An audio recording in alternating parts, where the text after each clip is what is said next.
నమస్తే. సింహాద్రి రమేష్ కృష్ణా జిల్లా అవనగడ్డ నుంచి వైఎస్ఆర్ కాంగ్రెస్ పార్టీ తరపున రిప్రజెంట్ చేసినటువంటి శాసనసభ్యుడు. మొన్న ఎన్నికల్లో ఓటమి పాలయ్యారు. మాజీ శాసనసభ్యుడు. నాకు కూడా చాలా సన్నిహితుడు. దివితాలూకాతో నాకు చాలా సన్నిహిత సంబంధాలున్నాయి. అలాంటి సింహాద్రి రమేష్ని ఇవాళ ఒక మర్డర్ కేసులో ఇరికించాలని తెలుగుదేశం ప్రభుత్వం, కూటమి ప్రభుత్వం ప్రయత్నం చేస్తుంది. అది ఇక్కడ ప్రధానమైనటువంటి అంశం. ఎవరి మర్డర్ కేసులో?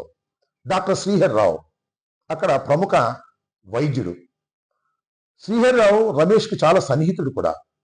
రమేష్, శ్రీహరిరావు ఇంకా పద్ధతులు కలిసి ఒక east coast aqua feeds private limited అనే ఒక రొయ్యల మేత కంపెనీని కూడా చాలా కాలం నడిపారు. భాగస్వాములుగా కూడా ఉన్నారు. డాక్టర్ శ్రీహరిరావు నాకు కూడా చాలా సన్నిహితంగా ఉండేటటువంటి వ్యక్తి. ఒక విధంగా చెప్పాలంటే బీరకాయ పీచు. అందరూ కూడా బంధుత్వాలు కలిగినటువంటి వారిని. ఆయన హఠాత్తుగా 2020లో అర్ధరాత్రి ఆయన ఇంట్లో దారుణంగా హత్య చేయబడ్డాడు. వెంటనే పోలీసు వారు కేసు రిజిస్టర్ చేశారు. దాని మీద ఎంక్వైరీ చేశారు. దాని మీద ఇన్వెస్టిగేషన్ చేశారు. అయితే ఇన్వెస్టిగేషన్లో ఫలాని వాళ్ళు ముద్దాయిలు అని మాత్రం తేల్చలేకపోయారు. అదే ఇక్కడ అంశం. ఇవాళ ఏం జరిగిందంటే ఆ ఇన్వెస్టిగేషన్ కంప్లీట్ కాలేదు. ముద్దాయిలు ఎవరో చెప్పలేకపోయారు. పెండింగ్లో ఉంది. షార్ట్ షీట్ పడేయలేదు. ఇన్వెస్టిగేషన్ కంప్లీట్ కాలేదు. ఇది అదునుగా తీసుకున్నారు కూటమి ప్రభుత్వంలోని వ్యక్తులు. ఇన్వెస్టిగేషన్ కంప్లీట్ కానప్పుడు ఏం చేస్తారు? మళ్ళీ ఇన్వెస్టిగేషన్ చేసేటటువంటి అవకాశం ఉంటుంది. ఫర్దర్ ఇన్వెస్టిగేషన్ ఇవాళ రాష్ట్రంలో చాలా చోట్ల ఎక్కడైతే ఇన్వెస్టిగేషన్ కంప్లీట్ కానటువంటి కేసులు ఉన్నాయో వాటిని మళ్ళా రీఇన్వెస్టిగేషన్ చేసేటటువంటి కార్యక్రమం చేస్తూ అది ఇన్వెస్టిగేషన్ పొడిగిస్తూ దానిలో వైసీపీకి సంబంధించినటువంటి వ్యక్తుల్ని ఇరికించి కేసుల్లో పెట్టి బెయిల్ రాకోకుండా చేయాలనేటువంటి ఒక వ్యూహాన్ని చంద్రబాబు నాయుడు గారు రెడ్ బుక్ ద్వారా, లోకేష్ రాసిన రెడ్ బుక్ ద్వారా ప్రయత్నం చేస్తున్న విషయం నేను మీకు ప్రత్యేకంగా చెప్పాల్సిన అవసరం లేదు. అదే అవకాశం అవనగడ్డలో వచ్చింది. సింహాద్రి రమేష్ ఇరికించేటువంటి అవకాశం అక్కడ కలిగింది. ఇన్వెస్టిగేషన్ పూర్తి కాలేదు. అందువలన ఈ మధ్యనే సుమారుగా 4 మాసాల క్రితం ఈ కేసుని ఇన్వెస్టిగేషన్ కంప్లీట్ కాలేదు కాబట్టి, ముద్దాయిని గుర్తించడంలో గత ప్రభుత్వం విఫలమైంది కాబట్టి ఇమీడియట్ గా దీన్ని సిబిసిఐడి ఎంక్వైరీ వేయాలి అని అక్కడ ఉన్నటువంటి కూటమికి సంబంధించిన, తెలుగుదేశానికి సంబంధించిన నాయకులు వెళ్ళి దాన్ని సిబిసిఐడి ఎంక్వైరీ వేయవలసిందిగా కోరారు. జీవో రిలీజ్ చేయింది. అక్కడ నుంచి చూడండి. ఇక దీనిలో ప్రధానమైనటువంటి కారకుడు అప్పుడున్నటువంటి శాసనసభ్యుడు రమేషే అనేటువంటి ఒక దూకుడుగా ప్రచారం చేసేటువంటి కార్యక్రమం చేశారు. ఒక విధంగా చెప్పాలంటే తెలుగుదేశానికి సంబంధించినటువంటి ఒక మీడియా సంస్థ మొత్తంగా అవనగడ్డ వచ్చేసింది.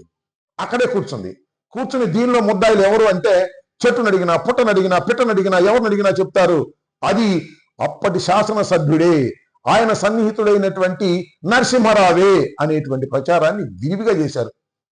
మొత్తం మీడియా మొత్తం అంటే ఆ ప్రత్యేకమైన ఛానల్ ఊదరగొట్టేసింది ఒక రోజంతా కూడా.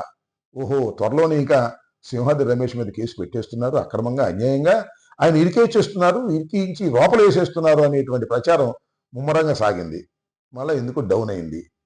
ఇవాళ 4 మాసాలైనా సిఐడి ఇన్వెస్టిగేషన్ అసలు ప్రారంభించలేదు అనేటువంటి మాట మాట్లాడుతున్నారు. ఎందుకు ఈ విషయాన్ని చెబుతున్నా అంటే ఈనాడు పత్రికలో ఫ్రంట్ పేజీలో ఒక 4-5 రోజుల క్రితం పెద్ద వార్త వేశారు. అదేమిటంటే ఎవరు చంపించారు, ఎవరు చంపారు.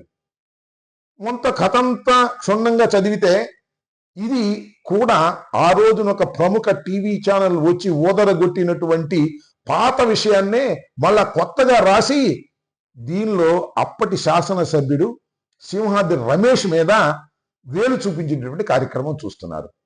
నిజానికి సిఐడి ఇంకా ఇన్వెస్టిగేషన్ ప్రారంభించలేదు. కానీ ఆ ఛానల్ కానీ, తెలుగుదేశానికి సంబంధించింది ఈనాడు పత్రిక కానీ ఇన్వెస్టిగేషన్ కంప్లీట్ చేసేస్తున్నారు. ఇన్వెస్టిగేషన్ కంప్లీట్ చేసేసి దీనిలో సింహాద్రి రమేషే ప్రధానమైన ముద్దాయి, ఆయనకు సన్నిహితుడిగా ఉన్న నరసింహారావు ఒక ముద్దాయి, వీళ్ళే కావాలని చంపేశారు.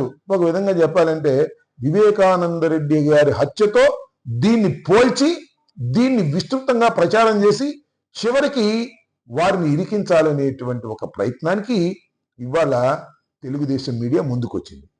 మరి సిఐడి ముందుకు వస్తుందో లేదో నాకు తెలియదు. సిఐడికి ఆధారాలు ఉన్నాయో నాకు నాకు తెలియదు.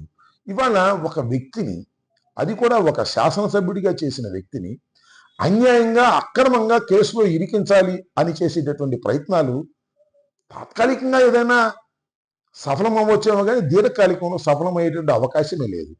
దీనికి కారణం ఏమిటి అంటే వాళ్ళు చెప్పేది ఈ కేసులో మరి రమేష్ గారికి ఉన్నటువంటి సంబంధం ఏమిటి అంటే ఈయన వ్యాపార భాగస్వామి అని. వ్యాపారంలో తగాదాలు ఏం లేవు. It is a limited company that was closed so many years back. బాగా సన్నిహితంగా ఉండేటటువంటి వ్యక్తి, నాకు కూడా చాలా సన్నిహితంగా ఉన్నాడు శ్రీహరిరావు గారు చాలా కాలం. కానీ దీన్ని అడ్వాంటేజ్గా తీసుకొని ఏ విధంగా అయినా సరే సింహాద్రి రమేష్ని ఈ మర్డర్ కేసులో ఇరికించాలనేటువంటి ప్రయత్నం చేస్తున్నారు. ఇది సాధ్యమవుతుందా అనేది ఇక్కడ ప్రశ్న. కొంతమంది ఇది అసాధ్యమని అంటున్నారు, కొంతమంది సాధ్యం అంటున్నారు.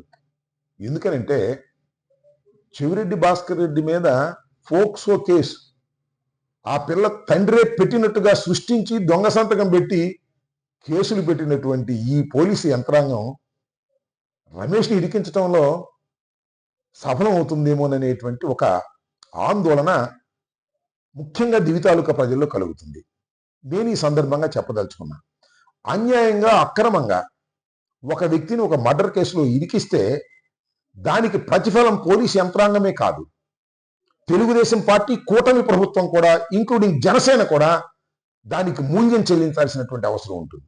నిజంగానే సింహాద్రి రమేష్ దానిలో తప్పు చేసి ఉంటే, నిజంగానే సింహాద్రి రమేష్ ఈ మర్డర్లో భాగస్వామి అయితే అది వేరే అంశం. కానీ దురదృష్టం ఏంటంటే నిజానికి సింహాద్రి రమేష్కి ఏ విషయమూ తెలియదు. ఎందుకని అంత డంకాపదంగా చెప్తున్నానంటే దివి తాలూకా నాకు ఉన్నటువంటి సంబంధాలు, శ్రీహరిరావు గారు నాకు బంధువే, సింహాద్రి రమేష్ నాకు బంధువే, నరసింహారావు నాకు బంధువే, అక్కడున్నటువంటి కూటమికి చెందినటువంటి వారు కూడా నా బంధువులే. కాబట్టి ఒక అన్యాయంగా అక్రమంగా సింహాద్రి రమేష్ని ఇరికించాలని చేసే ప్రయత్నం విఫలమవుతుందనేది నా ఉద్దేశం. ఒకవేళ సఫలం చేసి పెట్టి ఇరికించి కక్ష సాధించాలి అనుకున్నారనుకో, సింహాద్రి రమేష్ భయపడే వ్యక్తి కాదు, మొరటుగా నిలబడేటటువంటి వ్యక్తే, పారిపోయేటటువంటి వ్యక్తి అంతకంటేను కాదు. నేనైతే సింహాద్రి రమేష్కి ఏం సలహా ఇస్తానంటే అసలు యాంటిసిపేటరీ బెయిల్ కూడా తీసుకోవద్దు బాయ్.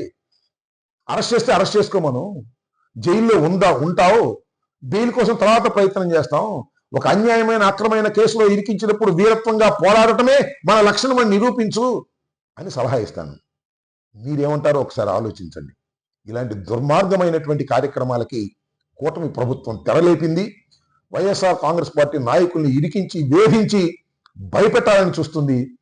అది అసాధ్యమైనటువంటి అంశం చెవిరెడ్డి భాస్కర్ రెడ్డి కేసులో నిరూపణ అయింది. ఒకవేళ కూటమి ప్రభుత్వం కక్షగట్టి సింహాద్రి రమేష్ మీద కూడా కేసు పెడితే సింహాద్రి రమేష్ కూడా మొండికేసి దాన్ని నిరూపిస్తాడని నేను నమ్ముతున్నాను. ధన్యవాదాలు.